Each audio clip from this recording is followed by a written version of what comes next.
Bonjour et bienvenue sur le port de Concarneau, l'un des principaux ports de pêche français. C'est ici qu'arrive une part non négligeable des 35 kilos de poissons que nous consommons par an et par habitant. Et pour que ce poisson arrive dans nos assiettes, il y a des dizaines, des centaines de femmes et d'hommes passionnés, des pêcheurs bien sûr, mais aussi des marailleurs, des armateurs, des mécaniciens et des poissonniers. Tous, eh bien, je vous invite à les découvrir chaque semaine sur Campagne TV. Et tous aussi se sont rassemblés sous la bannière Pavillon France. Alors, Gérard Guinen, bonjour. Bonjour Philippe. Vous êtes le président de Pavillon France. Alors, Pavillon France, c'est quoi? Alors Pavillon France, c'est effectivement la traduction de ce regroupement de tous les opérationnels de la filière autour d'une marque.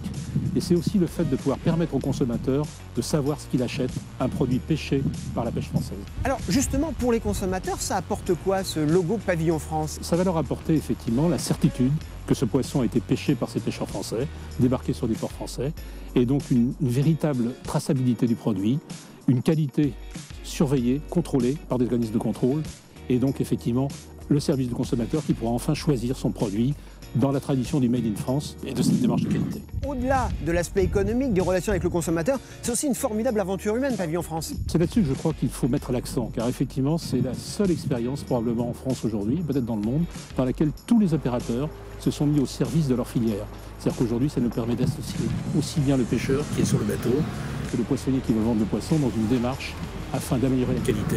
Il est nécessaire aujourd'hui que tout le monde se mette au service de cette filière. C'est du Made in France dans nos assiettes? C'est absolument du Made in France dans nos assiettes, avec la qualité du Made in France.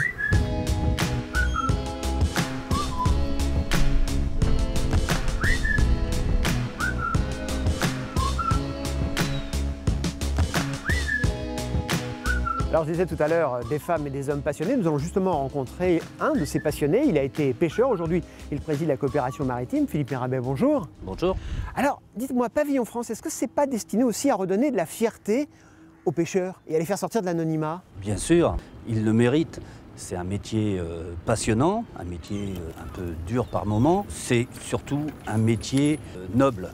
Et ce métier, il faut à tout prix le pérenniser. Et ces initiatives qui sont prises aussi bien pour valoriser les espèces de nos producteurs, mais aussi pour faire découvrir nos pratiques, est primordiale pour justement régénérer nos marins. Alors, comment on fait passer le message? Qu'est-ce qu'on dit aux consommateurs pour qu'ils comprennent? Il faut qu'on fasse comprendre aux consommateurs que même si pour nous c'est un métier de passion, nous le faisons de plus en plus avec des règles responsables où nous privilégions bien sûr la ressource puisque c'est l'avenir de nos flottilles. Alors c'est un métier du vivant, un peu comme les agriculteurs. Oui, on fait partie des métiers du vivant avec nos amis agriculteurs. Aujourd'hui, quand on parle d'indépendance alimentaire, quand on sait qu'en France, la pêche française représente à peu près 30% de la consommation française, c'est quand même un métier qu'il faut défendre, qu'il faut faire découvrir et qu'il faut faire partager aux consommateurs. Avec un détail quand même par rapport aux agriculteurs, c'est qu'un agriculteur, lui, quand il sème, il sait qu'il va récolter. Plus ou moins, mais il récolte. Vous, quand vous partez en mer, vous ne savez pas si vous allez récolter. À nous, il y a pas mal d'incertitudes. C'est un métier de cueillette à condition qu'il y ait quelque chose à cueillir. On dépend de beaucoup d'aléas, mais c'est aussi ce qui fait le charme de ce métier-là. Est-ce qu'aujourd'hui, selon vous, le métier de marin-pêcheur, ça fait rêver encore? Je pense que ça fait rêver. On voit bien les gens quand ils viennent sur le littoral l'été dans nos ports, ils sont... Ils viennent vous voir. Voilà. Maintenant, nous les professionnels, il faut à tout prix qu'on mette nos valeurs en avant et surtout qu'on fasse découvrir nos produits. Fierté, réalité, pêche responsable et enthousiasme. Bien sûr. Il faut à tout prix qu'on renouvelle notre flottille et pour ça, il nous faut des nouveaux marins et leur transmettre notre passion.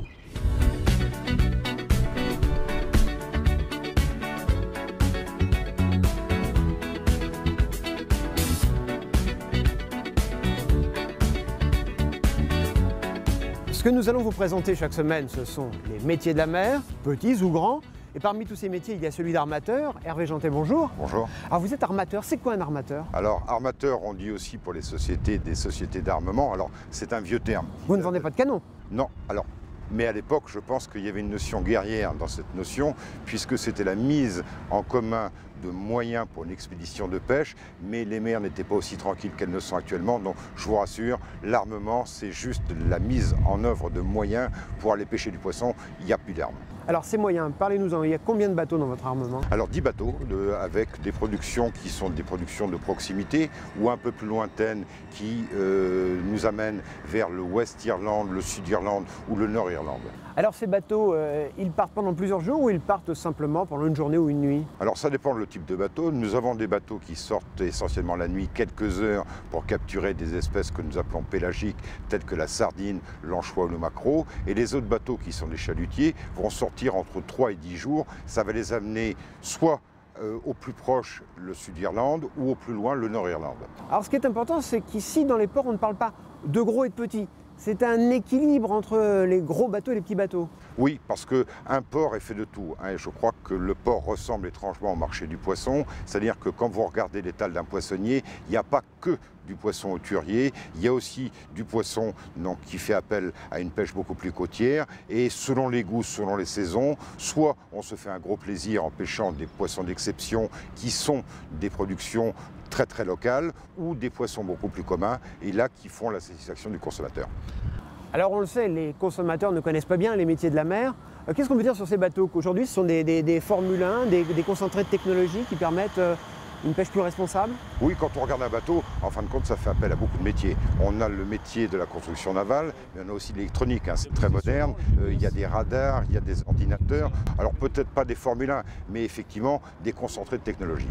Comment on peut faire passer le message auprès des consommateurs que le milieu de la mer, le milieu de la pêche, a vraiment beaucoup changé ces dernières années? Les marins-pêcheurs ont fait d'énormes progrès en termes de sélectivité, donc en termes de connaissance, parce que la connaissance est importante pour la protection. Là, je crois que c'est vraiment le marqueur et le consommateur peut, à mon avis, se fier aux professionnels parce qu'on parle souvent des marins-pêcheurs, mais il n'y a pas que les marins-pêcheurs, c'est une filière. Je le disais, il y a des petits, des moyens, des gros, mais derrière, il y a des marailleurs, il y a des criers, il y a des poissonniers. C'est un ensemble qui fait que du bateau jusqu'à l'assiette, il y a une chaîne de qualité. Et tout le monde parle de la même voix? Je pense qu'on est tous d'accord sur le même objectif, c'est-à-dire la protection de la pêche française. Et je crois que le consommateur fait un acte effectivement de satisfaction, mais aussi un acte militant en achetant les produits français.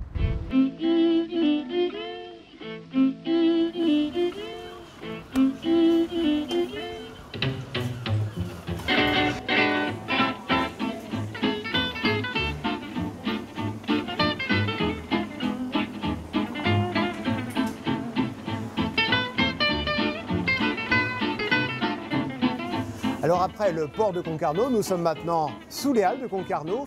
Et s'il y a du poisson comme celui-ci dans les rayons, bonjour mesdames, c'est grâce à des gens comme Jean-Michel Lefloc. Jean-Michel, bonjour. Bonjour. Alors vous êtes marailleur, c'est quoi le métier de marailleur? C'est celui qui vend le poisson, qui achète le poisson pêcheur et qui vend le poisson un petit peu partout en France et en Europe.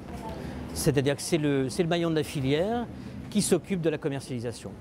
Alors, est-ce que c'est facile de valoriser le poisson pêché par les marins français, par les bateaux français, donc la pêche française? Alors, ça n'est pas si facile parce qu'en fait, sur les étals en France, on ne voit pas forcément d'où vient le poisson. On sait qu'il est de pêché en Atlantique Nord-Est, mais on ne sait pas s'il vient d'un port breton, s'il vient d'un port boulonnais, s'il vient d'un port écossais.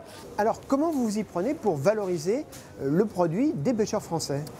Depuis l'apparition de Pavillon France, nous pouvons marquer le poisson jusqu'à l'étal. C'est-à-dire que nous achetons le poisson au bateau français, nous marquons le poisson, et le poisson, donc jusqu'à l'étal, peut être indiqué poisson d'origine française. Alors justement, quelle garantie pour le consommateur? Il y a un cahier des charges que nous avons signé, qui garantit au consommateur final que le poisson a bien été acheté sur un bateau français. Et est-ce qu'au final, ça permet vraiment de valoriser le travail des gens de la mer? Oui, parce que ça permet au consommateur final, devant un étal, de savoir s'il achète du poisson d'importation ou du poisson pêché par des bateaux français.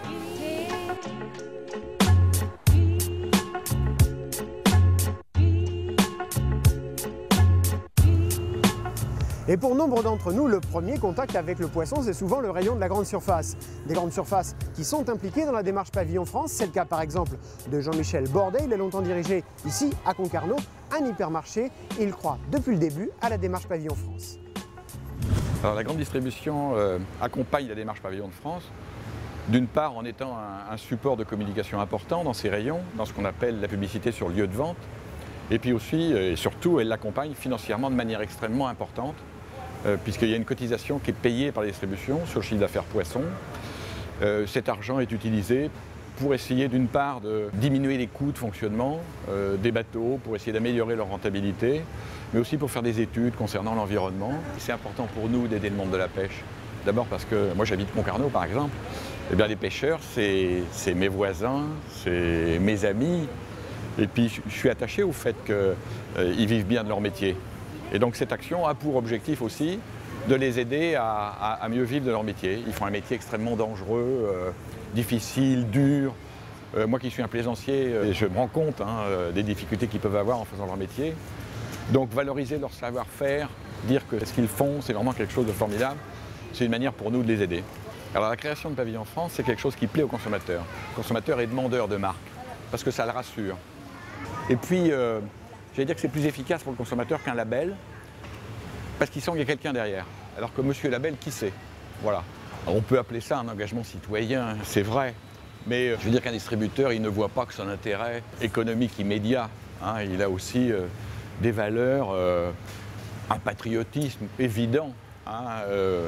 Et donc, Pavillon France, c'est quelque chose qui va tout à fait dans ce sens-là et qui plaît bien à l'ensemble de la distribution.